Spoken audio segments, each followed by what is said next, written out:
You must have an expensive camera. You spent a lot of time in Photoshop? Are you fucking kidding me? This is me. You might be wondering how I got here. Well, I decided to be, of all things, a photographer. Not as well paid as a doctor, not as secure a job as a police officer, a photographer.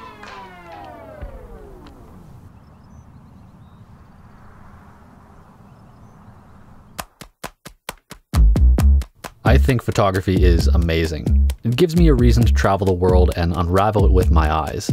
It's a great way of experiencing life, and once you've gained technical proficiency over the basics, it really becomes an art form, a mode of self-expression, of sharing your perspective and documenting life. Which is why it bothers me when someone says, "Oh, you got a good camera. Ah, did you edit this?" Okay, well, I do have a nice camera, and I did edit that image. So what? I think the thing that peeves photographers about this is that people have no problem crediting your camera, but the moment they find out that you actually altered the image in any way, they're almost disappointed. Like they found out that they're adopted or you're a closeted flat earther. The implication of their disappointment being that your images, if edited, are dishonest. And that must mean that the only honest images out there are straight prints. Well, I hate to break it to you, but if you're one of these people, almost every image you've ever seen has been edited one way or another.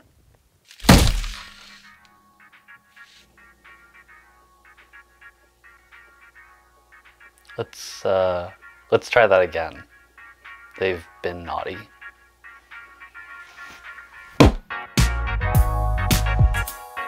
Back when film was the only photo medium, an unaltered image direct from the film negative was called a straight print. But the thing is, the photographs we love and admire aren't straight prints. Gasp! You mean to say that people were editing their photos back in the day? Yes, before there was Lightroom, there was the darkroom. Nowadays, the ubiquitous use of programs like Lightroom and Photoshop are increasing the general awareness to the degree which photographs can be doctored. But really, the practice of manipulating, modifying, and constructing images has existed since the medium was first invented. The first photograph was created in 1826 by Frenchman Joseph Nicephore Niepce. It was taken on a camera obscura using a thin layer of Syrian asphalt spread over a metal plate. A camera obscura is basically a darkened room with a small hole or lens at one side through which an image is projected onto the opposing wall.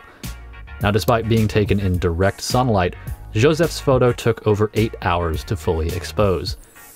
Even though it was extremely primitive by today's standards, only 15 years later, the world saw its first example of photo manipulation.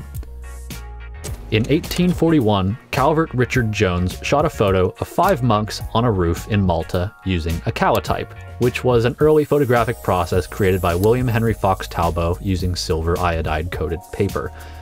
Jones didn't like the way that one of the monks appeared in the scene and decided to paint him out using ink. On the negative, the manipulation was obvious, but when inverted for print, the area where a monk once stood appeared as clear white sky. Not so different from clone stamping in Photoshop, is it?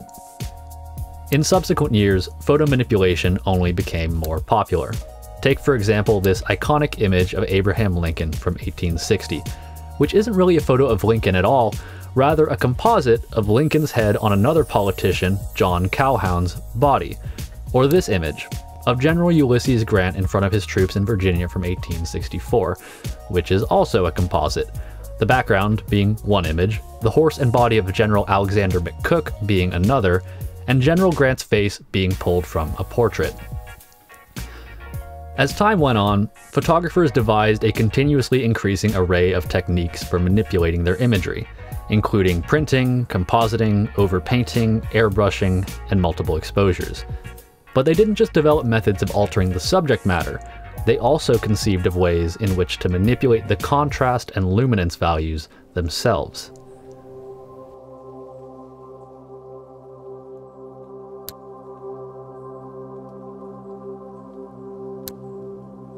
I'm sure that there are tons of people out there that simply believe Ansel Adams was such a great photographer that he captured all of his iconic images straight in camera.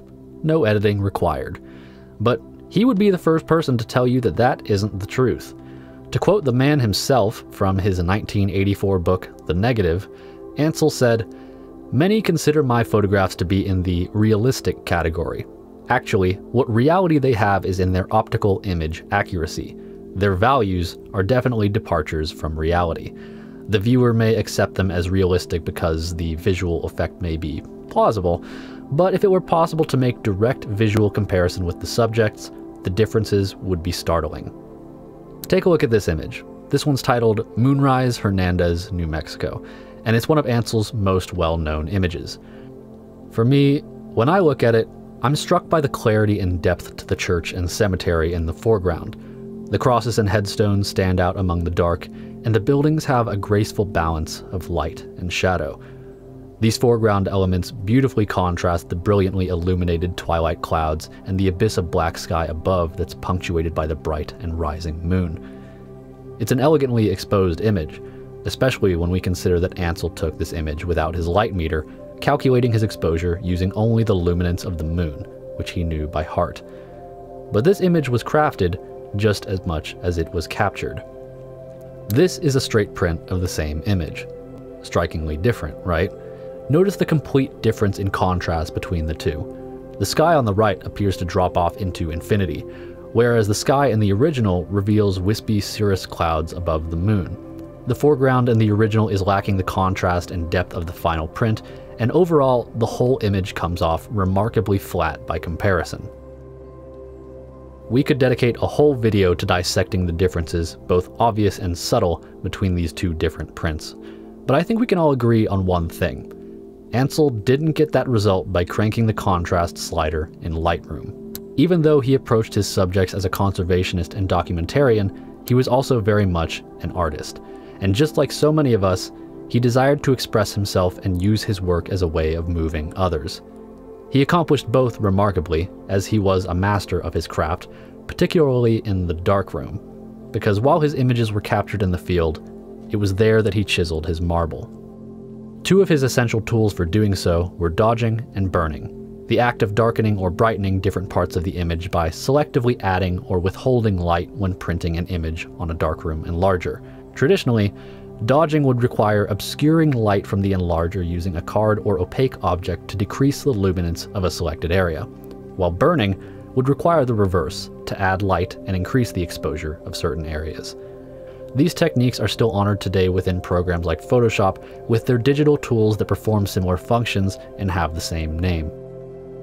Though Ansel Adams didn't invent dodging and burning, he was one of their most renowned practitioners and was certainly instrumental in their popularization. When discussing his famous image, Mount McKinley and Wonder Lake, in his later book, The Print, Ansel said, "Considerable burning and dodging are required. I hold back the shadowed lake and foreground for about 3/4 of the total exposure time, using a constantly moving card held relatively close to the lens for a wide penumbra. The lake surface is burned in later to balance the amount of dodging of the surrounding hills and foreground. Then, the mountain and sky are burned in from near the base of the mountain to the top, with 3 up and down passages. The sky is then further burned in with the card bent to approximate the mountain's shape.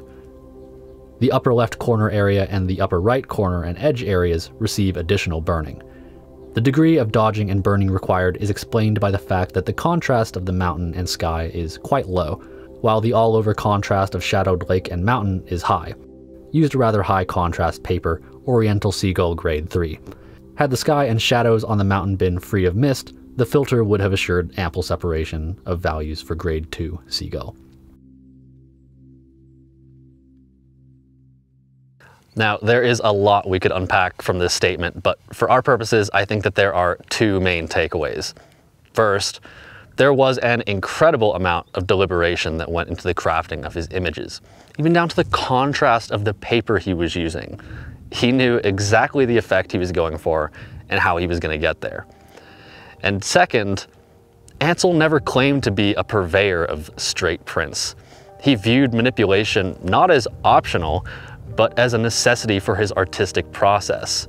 And I think that's because he understood that, you know, beneath the artistry and the technical aspects of photography, that the way cameras see is subjective.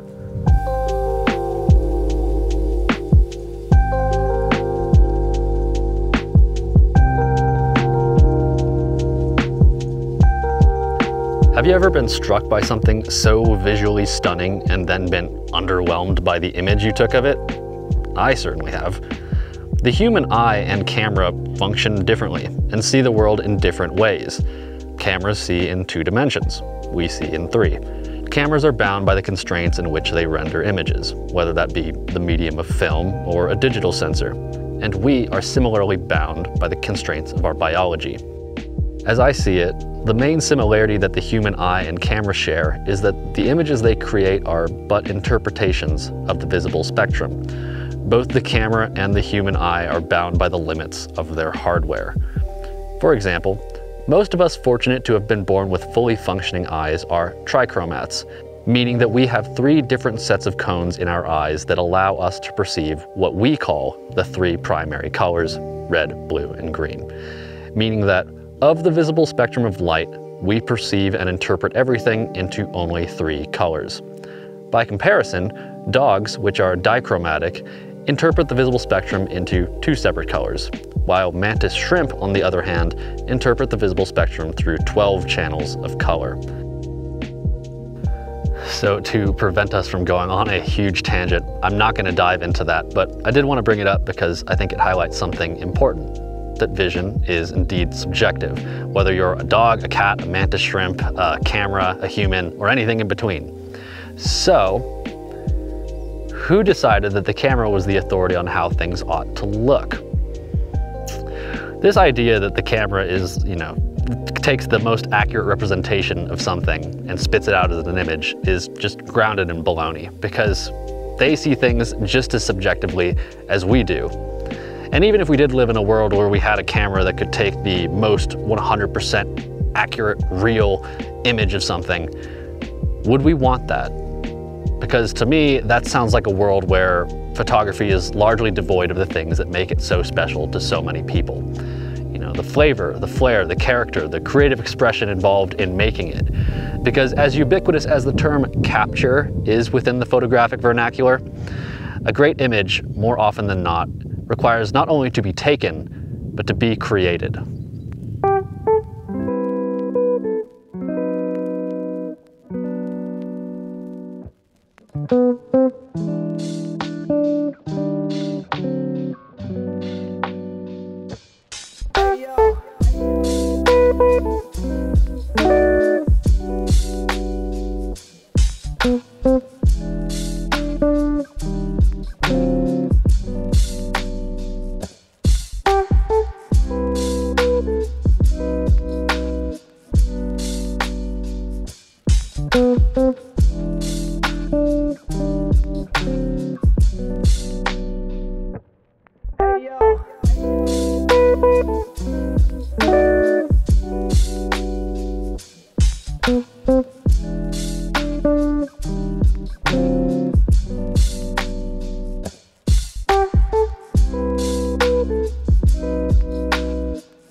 Most of the images we've discussed in this video have been altered in good faith, but there are certainly many that haven't. Take, for example, this magazine cover that misleadingly put Oprah's face on another woman's body. This instance where United States poster companies airbrushed Paul McCartney's cigarette out of the Abbey Road album cover without consent, or GQ magazine's excessive retouching of Kate Winslet's cover photo that caused Winslet to say, "I don't look like that, and more importantly, I don't desire to look like that. I can tell you that they've reduced the size of my legs by about 1/3. It seems that if this video has revealed anything, it's that photography has always been a medium both artful and misleading, honest and fabricated. It's a prime example of the duality inherent in all power, and images are powerful. The ability to tell stories through pictures, to transport people into a photograph, and to use imagery as a way of making a ripple throughout time.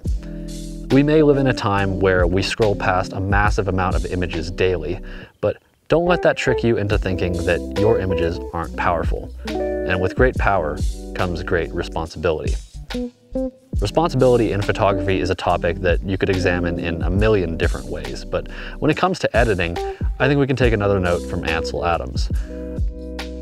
One of the things I admire so much about Ansel Adams is that he acknowledged the artistic side of photography and embraced photographic alteration for its ability to create impactful imagery, while doing so in a way that preserved his work's integrity. Though his images were certainly doctored, they feel honest and authentic, and I think that ultimately stemmed from a motivation to convey emotion through his work.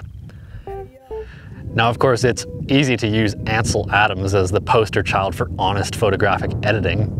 The dude was a master. But what about the rest of us? What if you're a budding photographer? What if the Lightroom Develop panel makes about as much sense to you as the cockpit of an airplane, and the images you're getting out of it look like burnt potatoes?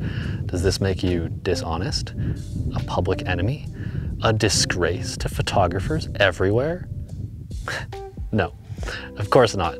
If you've ever been struck by the magical urge to photograph slices of your existence and share those with others, I think that right there is honest. But I get it, nobody wants their images to come out of the oven looking like a smoldering hunk of coal. The photographic art is technical, it's nuanced, and it can take a lot of time to hone your technical prowess to the point where you're able to convey your vision elegantly and without visible seams. So if you're in it now, just know that the overcooked image phase is but a part, just a step on the process to gaining technical proficiency. I mean, how are you supposed to know what all those little sliders do if you haven't cranked them a little bit too far a few too many times? That being said, I know how exciting it can be to see how far we can push our image in the edit, but I would advise caution, because I know from my own personal mistakes that those images, though they might look great in the tunnel vision of an editing binge, they don't really age well, and they're usually the images that give editing the bad rap. I don't know about you, but when I look back on my old images, or in future me looking back on the images that I'm making today, I want them to transport me into them, not beat me over the head with a self-righteous club of contrast, color, and saturation. I feel like 75% of the editing that I'm doing nowadays is trying to get the image back to what I envisioned for it when I captured it, with the remaining 25% being for, the flair, the creativity, and directing the attention where I want it to flow. I aspire to have my images convey the feeling that I was trying to capture in the moment subtly. Now, this is obviously my own personal philosophy.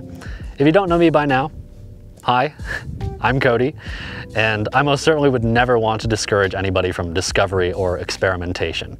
So take everything that I'm saying with a grain of salt. This is just me articulating my beliefs based on my own experiences. So don't let me read my autobiography into your life if it doesn't feel right.